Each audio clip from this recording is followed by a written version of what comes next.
Karena itu Gus Dur itu meskipun presiden, satu-satunya presiden di dunia yang tidak punya dompet. Ini presiden nggak punya dompet. Presiden nggak punya dompet. Saya saja dompetnya 2, rupiah dan dolar.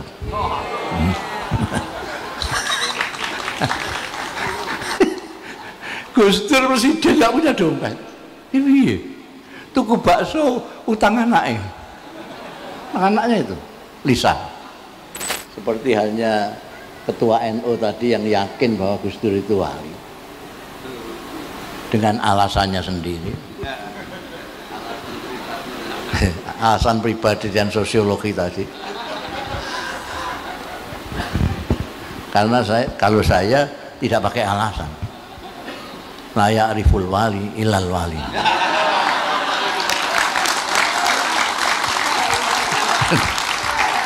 Kalau sampai kok tepuk-tepuk, ada wali kok tepukin bagaimana? Assalamualaikum warahmatullahi wabarakatuh. Alhamdulillahi rabbil alamin. Wassalatu wassalamu ala asrafil anbiya'i wal mursalin Sayyidina wa maulana Muhammadin wa ala alihi wa sahbihi ajma'in. Amma ba'd. Hadaratil afadil, sadatil masyayikh wal asatidzah wal ustadzat al-a'izza tima'izukum. Yang terhormat dan saya hormati, yang tercinta dan saya cintai, Ibu Nyai Sinta dan segenap keluarga Gus Dur. Yang terhormat pimpinan Nahdlatul Ulama, Khatib Am dan segenap pengurus Suriah, Ketua Umum, Sekjen dan segenap pengurus Tanfidiyah yang hadir, para tokoh masyarakat, ibu-ibu, bapak-bapak, saudara-saudaraku sekalian yang saya cintai, rahimakumullah.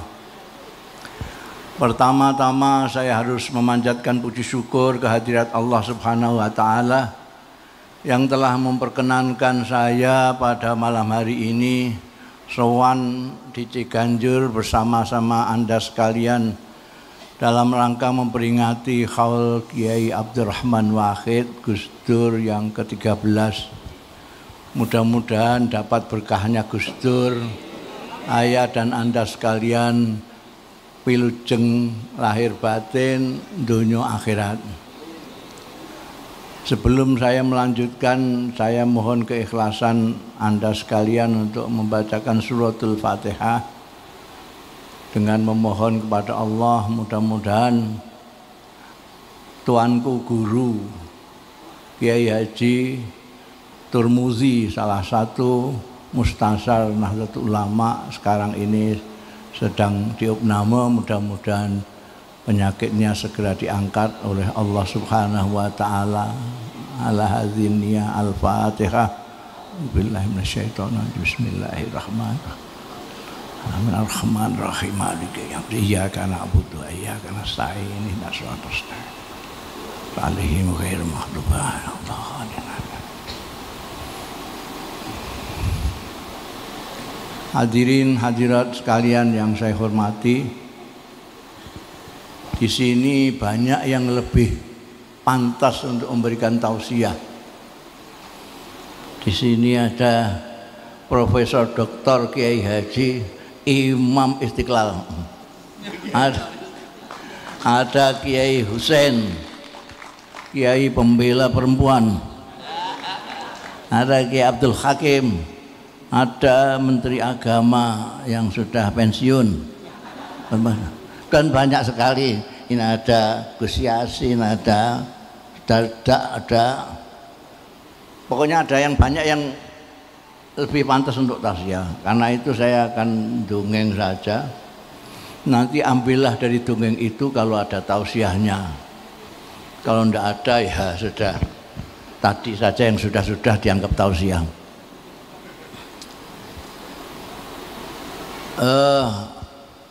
Ini cerita dari pelaku sejarah. Saya pelaku sejarah. Jadi nanti Pak Sekjen catat semua ini untuk didokumentasikan ya. Depan saya ini sangat penting. Ini penting. Jadi saya mulai yang awal sekali. Saya berapa list? Saya dikasih waktu berapa menit? Nanti subuh katanya. Wah ini bagus kalau sampai subuh saya mulai dari awal sekali.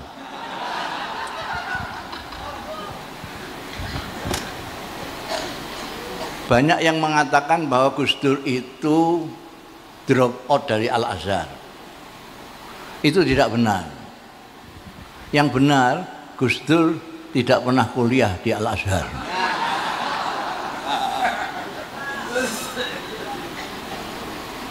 Jadi Gus Dur lebih dulu datang sebelum saya, tapi beliau entah sibuk apa, pokoknya sibuk lah, sehingga tidak sempat untuk daftar kuliah. Ketika saya daftar kuliah, beliau tanya sama saya nggak tahu Gus Dur itu begitu ketemu saya langsung akrab. Sampai ketika saya daftar kuliah, beliau tanya, kamu sudah daftar kuliah? Sudah. Di mana? Ini yang baru ini. Saya memang memilih yang baru dibuka, karena datang saya itu sudah ngepas. Kalau saya masuk kuliah yang biasa itu, saya langsung ujian. Sehingga saya milih yang baru, yang masih 4 bulan akan ujian. Lagi pula mata pelajarannya itu saya akrab semua.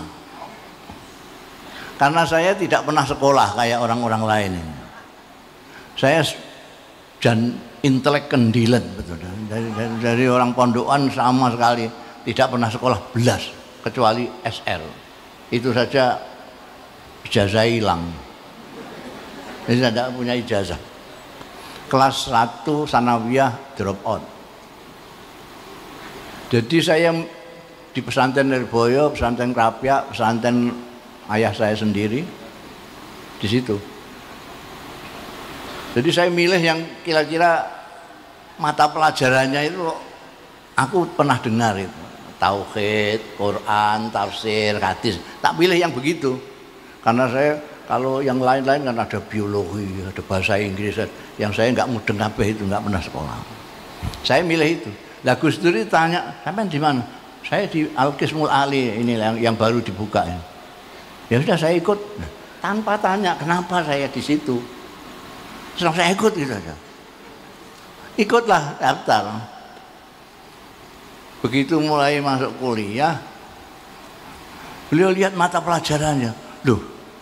Loh ini kan mata pelajaran yang diajarkan di pesantren-pesantren itu loh.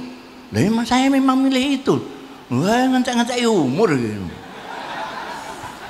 Terus dia tidak jadi. Terus dia daftar ke Fakultas Adab di Irak. Jadi dia memang tidak pernah kuliah di Azhar, bukan kok drop out.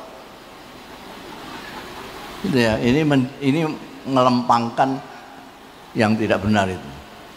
Kemudian beliau ke Irak, saya melanjutkan di situ. Ternyata lulusnya dulu beliau. Gus Dur lulus, saya belum. Karena saya masih punya utang pelajaran 1. Beliau lulus terus pergi ke Belanda. Dari Belanda kirim surat sama saya 12 lembar. Ini Lisa pernah membaca itu. Tak tunjukkan, masih saya simpan.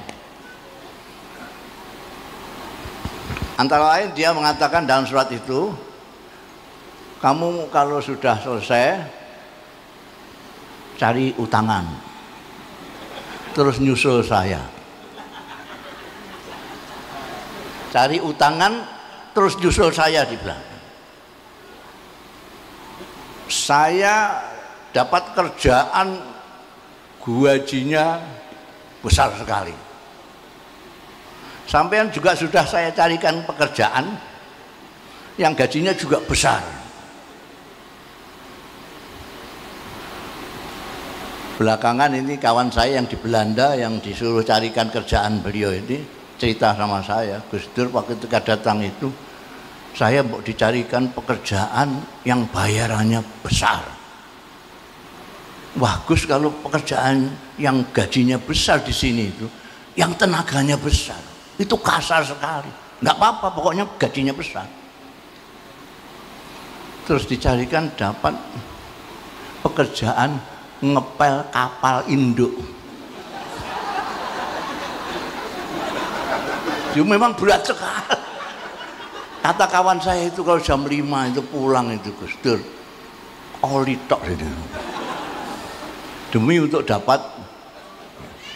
Lah sampean sudah saya suratnya kepada saya dan sampean sudah saya carikan pekerjaan yang gajinya juga besar meskipun tidak sebesar gaji saya tapi besar juga. Yang saya sesuaikan dengan keahlian sampean. Yaitu bagian nggawe reklame. Gambar-gambar reklame itu. Karena dia tahu saya suka gambar-gambar itu. Digalekne penggawean. Itu rapi suratnya itu. Nanti sekian bulan gaji kita berdua sudah bisa kita belikan mobil second. Nanti kita pulang lewat darat setelah sekian bulan memakai mobil second itu. Kawan-kawan yang akan kita lalui sudah saya hubungi semua, saya sudah surati semua.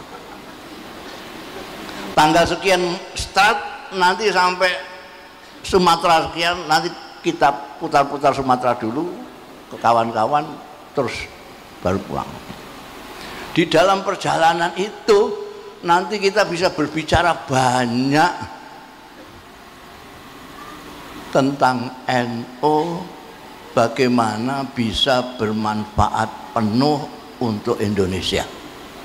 Itu kalimatnya itu, NU itu bukan tujuan.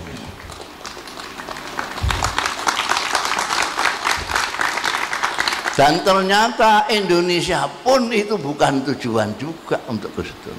Tujuannya adalah dunia, kemanusiaan. Ini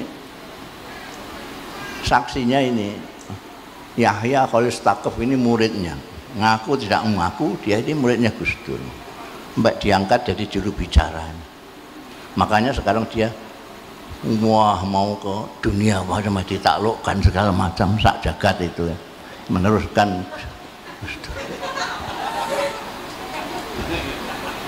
Kalau malam ini temanya pembaharuan NU. Di NU itu yang lahir 26, pembaharuan pertama menurut saya dilakukan oleh Allahyarham Kiai Mahfud Siddiq. Kiai Mahfud Siddiq itu otodidak. Beliau organisatoris tapi tidak tahu dari mana dia belajar organisasi. NU rapi itu zaman Kiai Mahfud Siddiq 37 sampai 40. Punya 2 penerbitan yang tidak mati-mati sampai Kiai Mahfud wafat. Berita NU dan Suara NU. Berita NU untuk intern Nahdlatul Ulama, Suara NU untuk keluar.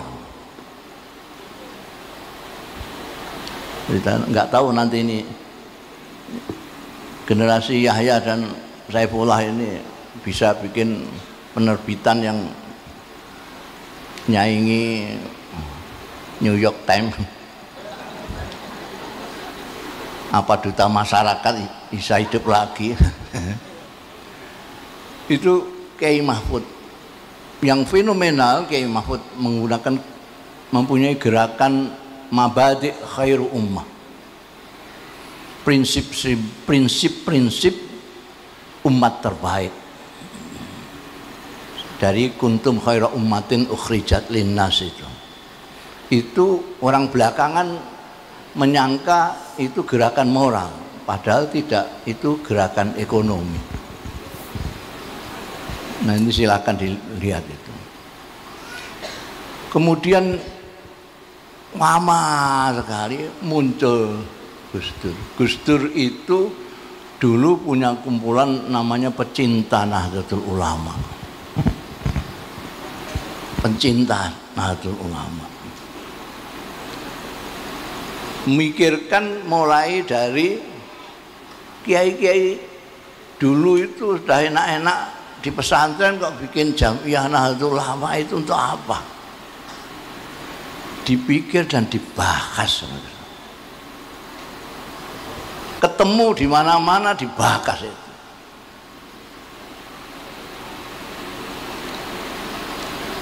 Sampai kalau tadi ada diceritakan tentang apa namanya khitoh kembali ke tahun 26, itu sebetulnya bukan kembali ke 26, ya khitoh Nahdlatul Ulama. Kalau kembali ke 26 itu NU waktu jadi partai, Pak Idham itu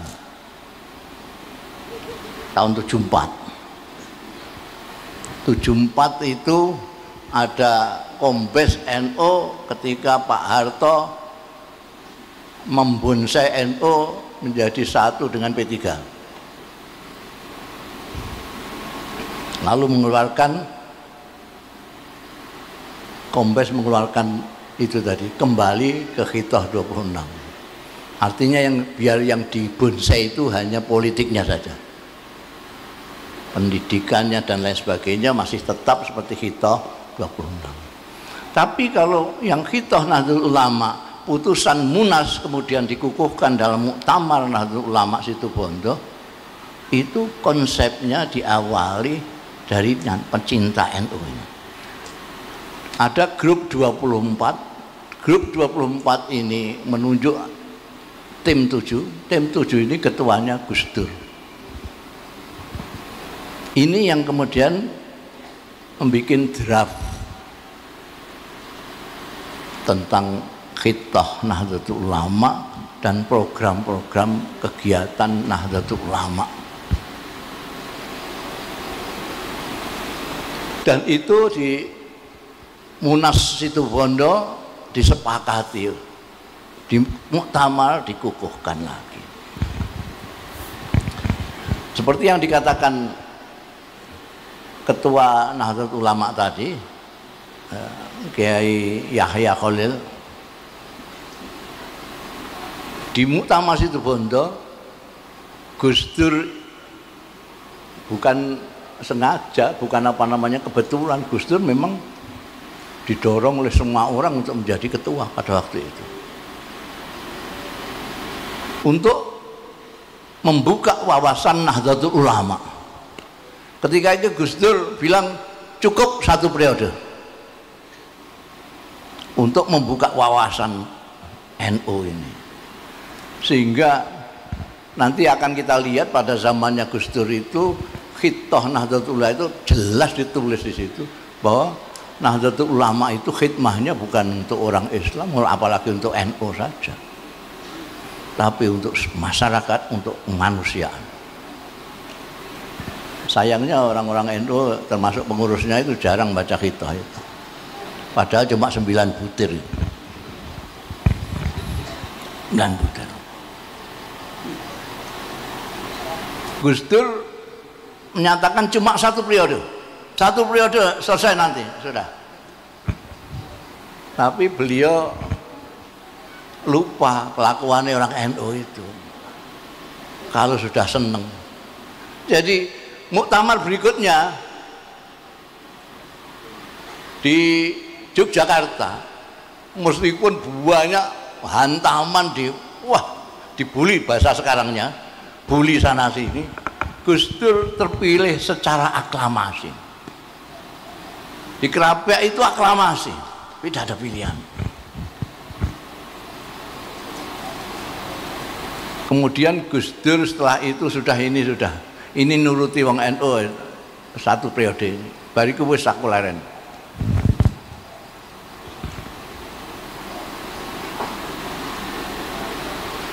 maunya sudah selesai Gus Dur itu. Tapi paman saya, Allah yarham, Kiai Misbah Mustafa, yang karangannya banyak termasuk tafsir dan segala macam itu, dulu pengkritik Gus Dur yang paling hebat. Soal bank, soal apa itu nulis tidak karu-karuan. Pokoknya ngeritik belitnya Gus Dur. Kiai Misbah. Orangnya apa? Terus terang itu, langsung aja. Ketika mendengar Gus Dur mau berhenti, Kiai Misbah datang ke rumah Keleteh itu. Aku krungu Gus Dur mundur. Saya dengar Gus Dur katanya mau mundur. Nggih. Nggih. Oh, jangan boleh. Jangan boleh mundur.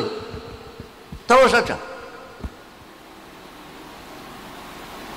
Ini saya bilang, jenengan ini ngeritik napa sing dilakoni Gus Dur jenengan kritik kok saniki ajeng mundur mboten anu. Goblok kowe iku. Perbedaan pendapat itu fitri. Kowe iku bodoh. Lho kok Abdurrahman gak terima ben jawab ini. Itu aturannya wong beda pendapat itu diskusi. Kok terus mangkel-mangkelan ora nyalon barang ngono iku apa? Ini kata paman saya. Saiki iki genting. Itu enggak tahu gentingnya apa, saya enggak tahu. Iki sing dibutuhno saiki iki wong sing kaya Abdurrahman iku. Sing ngalim tur pinter. Ngalim pinter tur berani. Ngalim tur berani.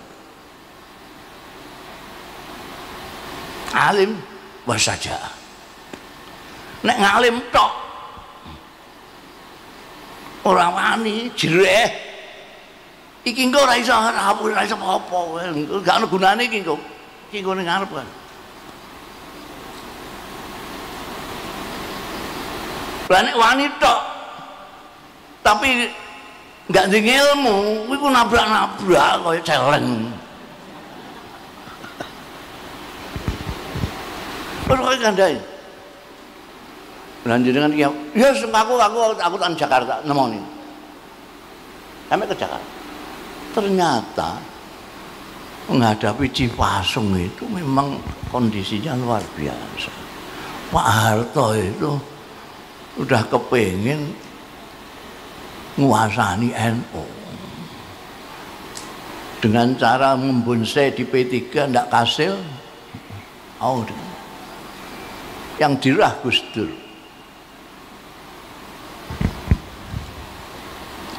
Kok Gus Dur nggak berani, ya sudah, habis selesai NU di Cipasung.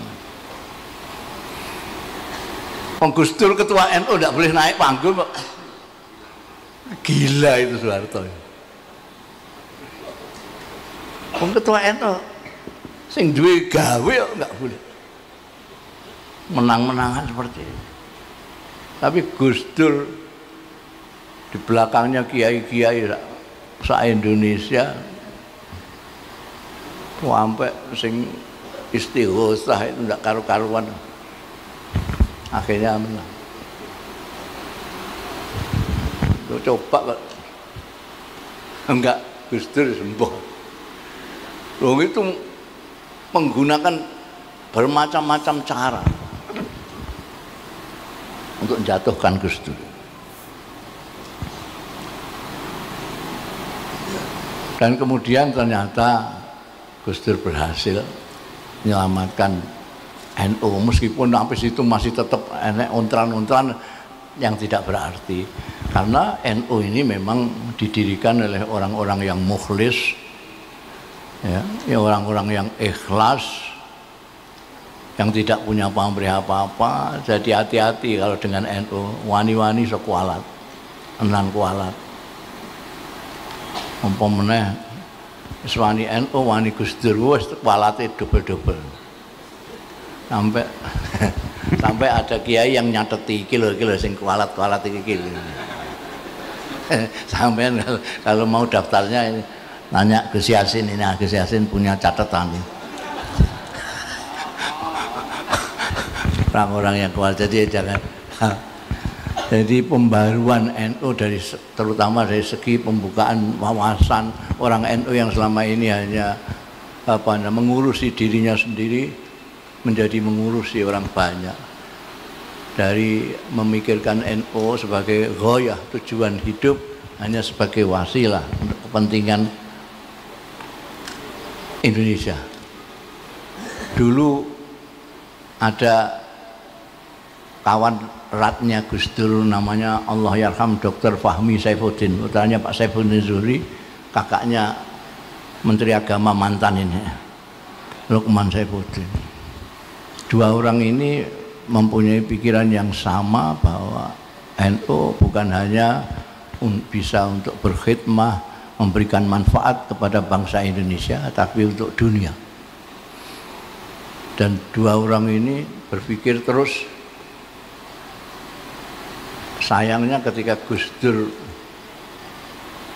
dilantik jadi presiden, Dr. Fahmi di rumah sakit tidak bisa apa-apa. Maka salah satu kunjungan pertama presiden pada waktu Gus Dur nilai Dr. Fahmi. Dr. Fahmi nangis, Gus, ternyata sampean sudah bisa jadi pemimpin bangsa, pemimpin negara, saya tidak bisa bantu apa-apa.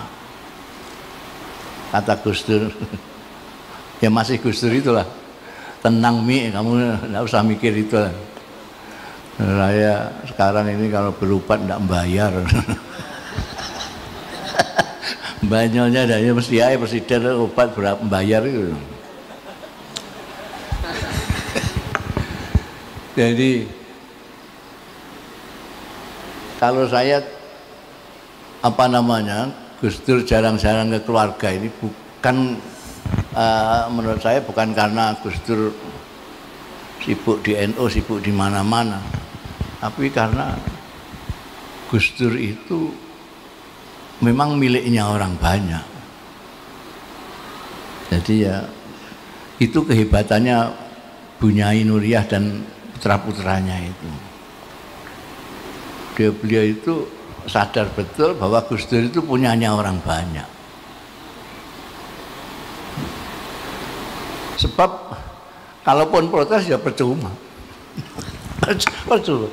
Gus Dur itu dulu itu pindah-pindah rumah. Jadi saya tahu lah rekosone Nyai Nuriyah dulu tahu. Di Jakarta itu kayak kucing anak-anak. Pindah rono. Kenapa saya tahu? Karena setiap saya ke Jakarta itu jujukan saya mesti ke situ. Bentar, saya mau ke Jakarta. Loh, sampean udah tahu rumah saya belum? Ya sudah gitu, sudah pernah. Enggak, sekarang saya pindah di Cilandak. Pindah. Pun miliknya orang banyak. Saya pernah disuruh nunggu rumahnya, pernah kok. Saya sowan ke beliau ada acara. Sampai saya tinggal dulu ya ini. Saya main ngobrol lah. Suruh ngobrol sama Nyai ini, beliau ada acara muter-muter. Pernah terjadi juga Nyai Nuriyah ini ketemu Gus Dur di tempatnya orang. Dia sama-sama diundangnya, jadi ketemunya. Sudah berapa lama Gus? Ya ini baru ketemu ini setelah 3 hari.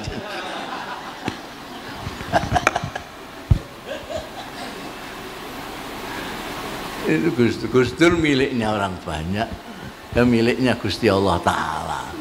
Karena itu Gus Dur itu meskipun presiden, satu-satunya presiden di dunia yang tidak punya dompet. Ini presiden nggak punya dompet. Presiden nggak punya dompet. Saya saja dompetnya 2, rupiah dan dolar.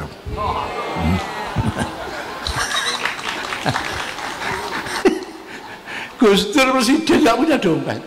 Ini tuku bakso utang anaknya.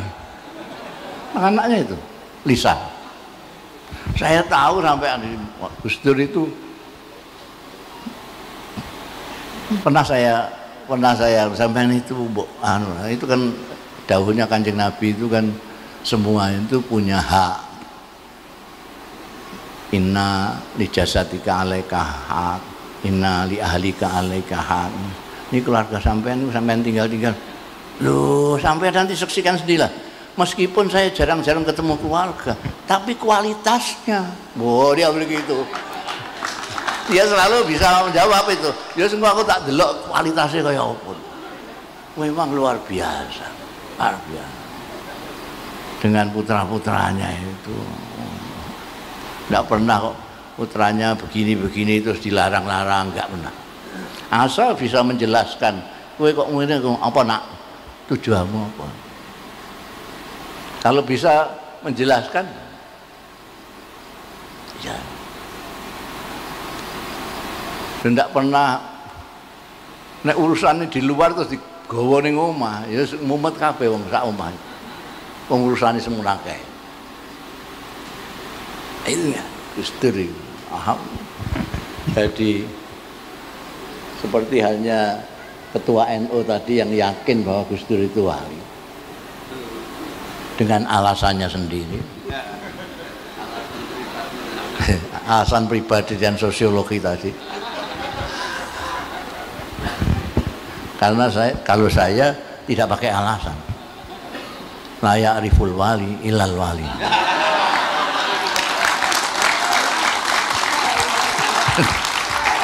Kalau sampai kok tepuk-tepuk, ada wali kok tepuin bagaimana? nanti badal nggak jadi sih. Betul.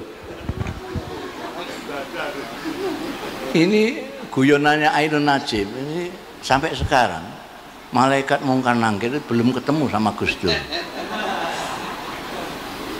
Karena ditunggu itu masih terus banyak orang. Jadi mungkar nangkir itu kan nanya itu setelah pada pergi semua. Ini sejak wafatnya sampai sekarang masih terus orang datang terus. Malaikat nggak datang sampai sekarang ini.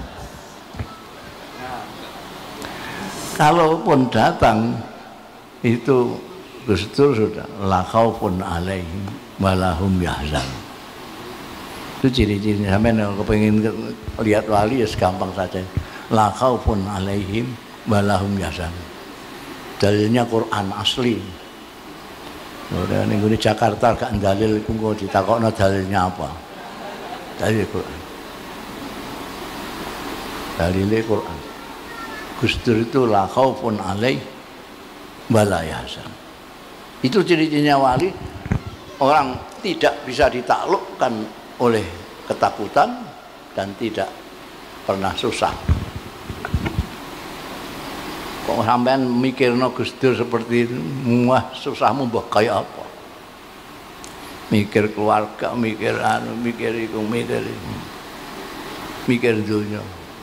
Gus Dur tidak pernah susah.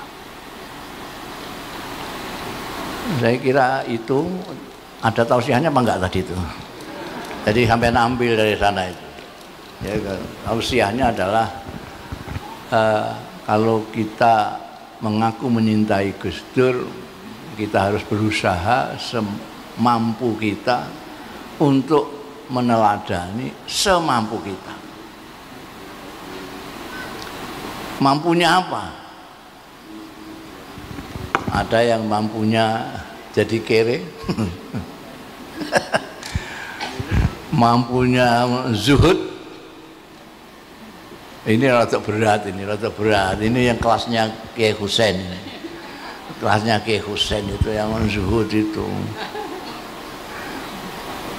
Jujur, udah gampang-gampangan aja, jujur, berani, ya, tanggung jawab, welas asih.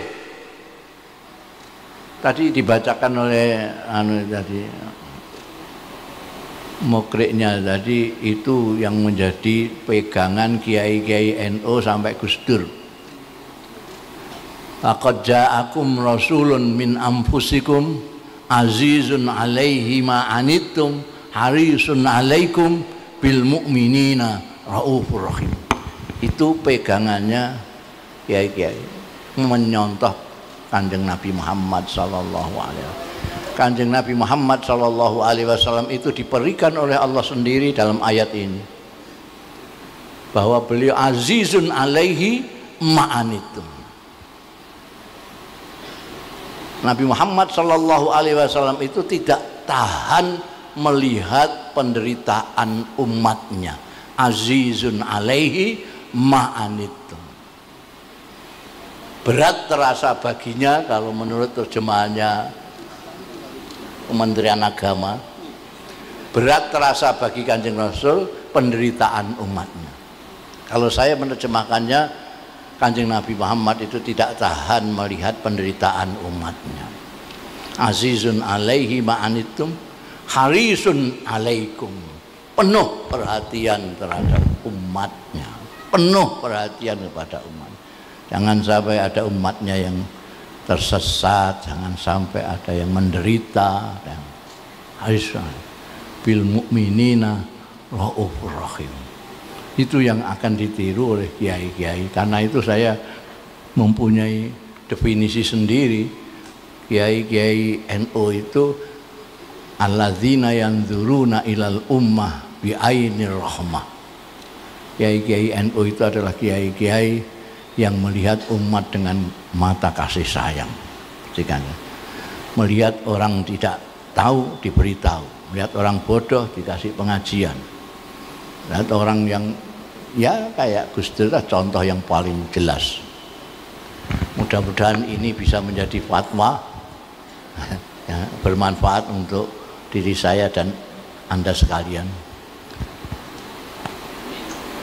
Saya kira cukup Nyai. Wallahu yuwaffiquna ila ma fi khairul Islam wal muslimin, khairun nahdlatul ulama wa nahdin wa khairu Indonesia wa Indonesiin. Astaghfirullahaladzim li wa lakum wal afu minkum. Wassalamu alaikum warahmatullahi wabarakatuh.